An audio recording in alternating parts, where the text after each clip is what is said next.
Memiliki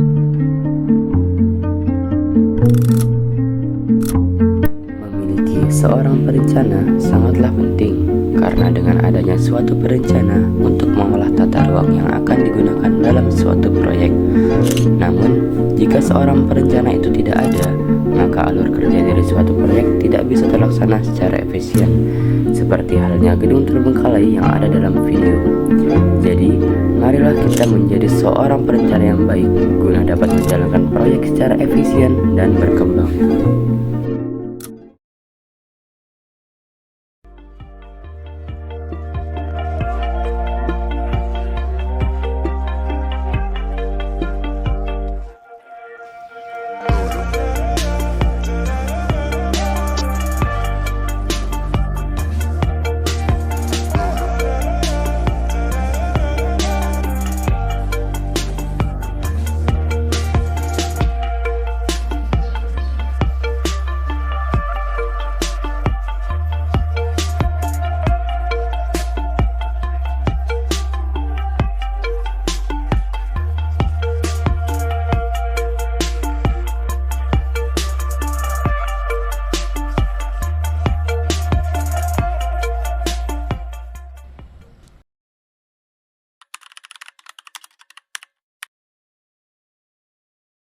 Baiklah, selamat pagi teman-teman.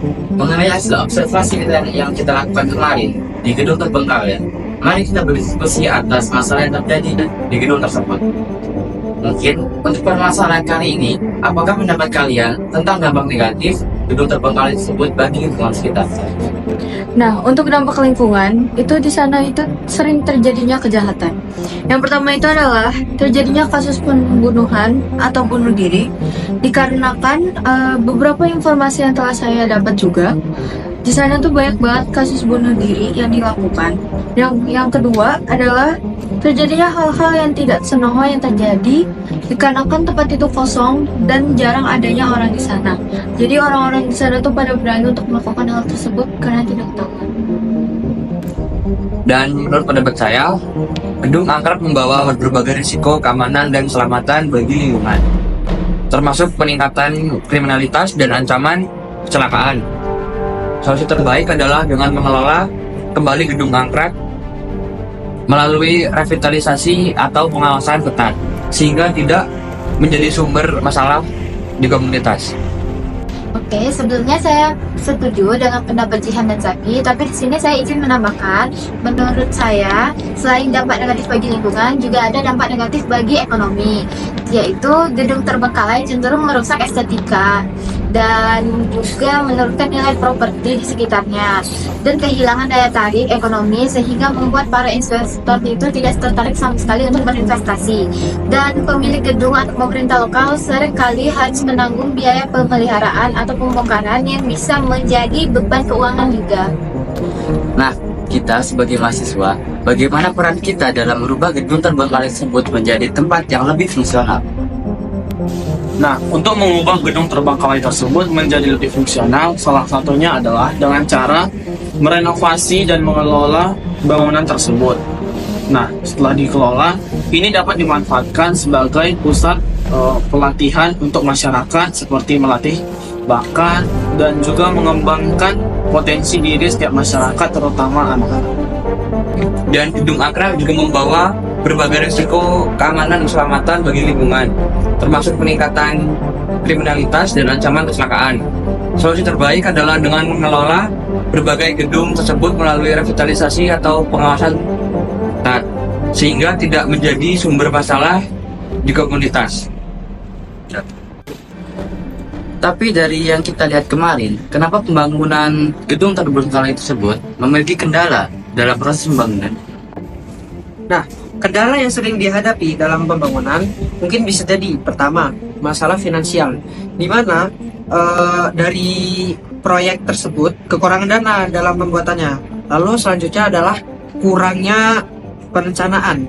Mungkin bisa di bidang desainnya atau mungkin dari konsepnya yang kurang matang.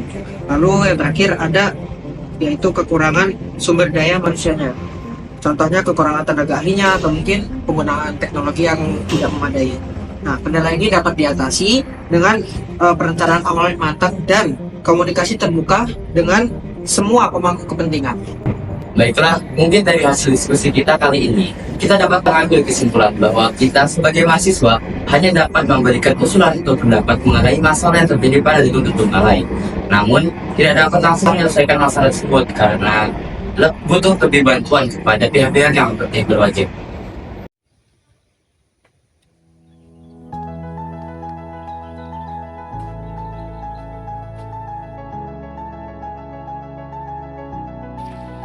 Apa sih itu perencana? Perencana merupakan proses penyusunan sebuah keputusan yang akan dilakukan di masa depan untuk mencapai kegiatan yang telah ditentukan.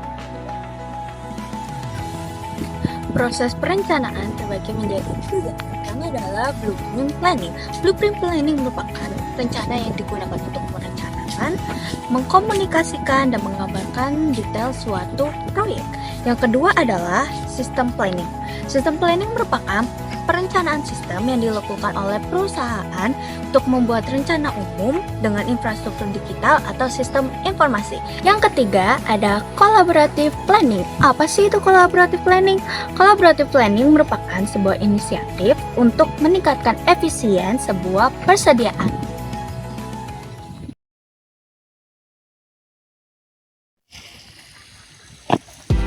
Sejarah ilmu perencanaan wilayah dan kota atau PWK di Indonesia dimulai pada era kolonial Belanda, di mana tata kota digunakan untuk mengatur fungsi wilayah berdasarkan kelas sosial dan ekonomi. Contohnya adalah kota Batavia yang dirancang dengan segregasi antara area penduduk Eropa, Asia, dan pribumi. Konsep ini diadopsi untuk mendukung administrasi dan eksploitasi kolonial, menggunakan pendekatan modern pada masanya seperti sistem zonasi. Kemerdekaan, perencanaan lebih berfokus pada pembangunan infrastruktur dasar untuk mendukung kebutuhan negara baru. Namun, pendekatan perencanaan masih sektoral dan kurang terintegrasi. Saat ini, tren modern dalam perencanaan wilayah dan kota mengarah pada penerapan teknologi canggih dengan konsep kota pintar atau yang disebut Smart City dan kota hijau atau yang disebut Green City dan infrastruktur berkelanjutan. Kota-kota besar seperti Jakarta, Bandung, dan Surabaya menjadi pelopor inovasi ini. Pada masa Orde Baru, perencanaan wilayah mengalami lonjakan besar dengan pengenalan rencana tata ruang wilayah atau yang disebut RT/RW. Sebagai dasar pengatur tata ruang, pemerintah menitik beratkan pembangunan pada industrialisasi dan urbanisasi, tetapi sering mengabaikan aspek sosial dan lingkungan. Era reformasi membawa desentralisasi melalui otonomi daerah yang memberi kewenangan lebih besar kepada daerah untuk menyusun RT/RW masing-masing. Dalam mendukung perkembangan ini, Asosiasi Sekolah Perencanaan Indonesia atau ASPI berperan aktif dalam membangun kapasitas akademik dan profesional, mendorong kolaborasi antara pemerintah, akademisi, dan sektor swasta, mempromosikan praktik perencanaan inovatif yang berorientasi pada keberlanjutan dan kesejahteraan masyarakat. Aspek keprofesian dalam perencanaan wilayah kota merujuk kepada serangkaian prinsip, etika, dan keterampilan profesional yang diperlukan untuk mengembangkan wilayah dan kota secara keberlanjutan. Hal ini mencakup tanggung jawab terhadap masyarakat, lingkungan, dan tata kelola ruang efektif. Aspek perencanaan wilayah dan kota, keprofesian juga diperlukan untuk menghadapi tantangan urbanisasi, tata kelola lingkungan, ketimpangan sosial, dan pengelolaan sumber daya. Prospek kerja lulusan perencanaan wilayah dan kota cukup luas, diantaranya sebagai pegawai pemerintah seperti di instansi pemerintah pusat, provinsi, dan kabupaten. Lalu yang selanjutnya bisa juga bekerja di BUMN, khususnya di bidang perencanaan, pembangunan, dan konstruksi. Lalu bisa juga bekerja di perusahaan properti seperti desainer, analisis ruang, lalu pembiayaan konstruksi, dan lain-lain. Lalu sebagai perencana, kita juga bekerja sebagai perencana transportasi yang bertanggung jawab untuk menganalisis dan menyarankan pengoperasian sistem transportasi. Dan masih banyak lagi prospek-prospek kerja lain dalam konsep perencanaan dan kota ini.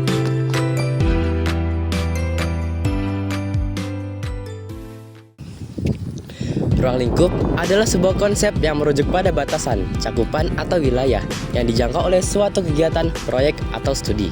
Dalam konteks manajemen proyek, ruang lingkup menentukan apa-apa saja yang akan dilakukan, batasan waktu, sumber daya, dan tujuan yang ingin dicapai. Intinya, ruang lingkup berfungsi untuk mengatur pola atau ruang gerak proyek agar dapat bekerja secara efektif dan tidak melebar ke area yang tidak relevan, serta menghindari pemborosan waktu dan sumber daya.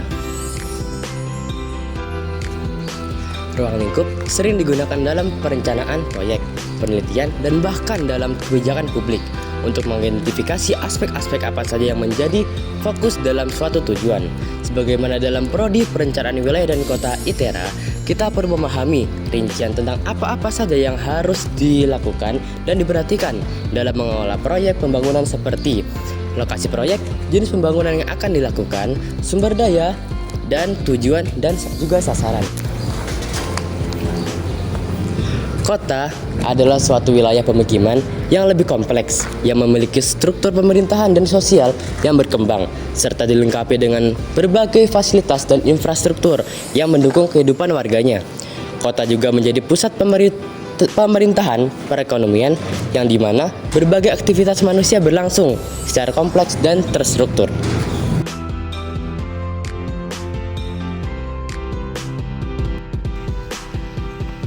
Perbedaan substansi kajian dan perencanaan wilayah dengan perencanaan kota. 1. Substansi kajian. Perencanaan wilayah mengatur pengelolaan lahan pada skala yang besar seperti provinsi, kabupaten, dan wilayah antar kota, menekankan pada aspek ekonomi, sosial, dan pemanfaatan sumber daya alam antar wilayah. Sedangkan perencanaan kota mencakup wilayah di kota seperti kawasan urban, menekankan pada aspek kehidupan, pemanfaatan lahan, infrastruktur, dan masalah seperti kemacetan dan polusi. Produk perencanaan. Produk perencanaan terbagi atas dua, yaitu produk perencanaan wilayah dan produk perencanaan kota. Produk perencanaan wilayah mengatur pada pembangunan pada suatu wilayah, baik pembangunan secara jangka panjang maupun jangka menengah. Produk perencanaan kota mengatur pembangunan pada tingkat kota dan pengelolaan lahan pada suatu kota.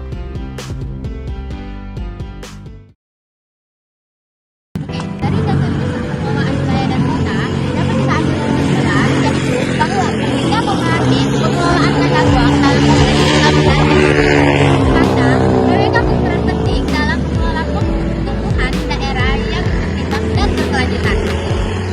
Selain itu, memperhatikan permasalahan regional dan perkotaan sangatlah kompleks dan saling berhubungan.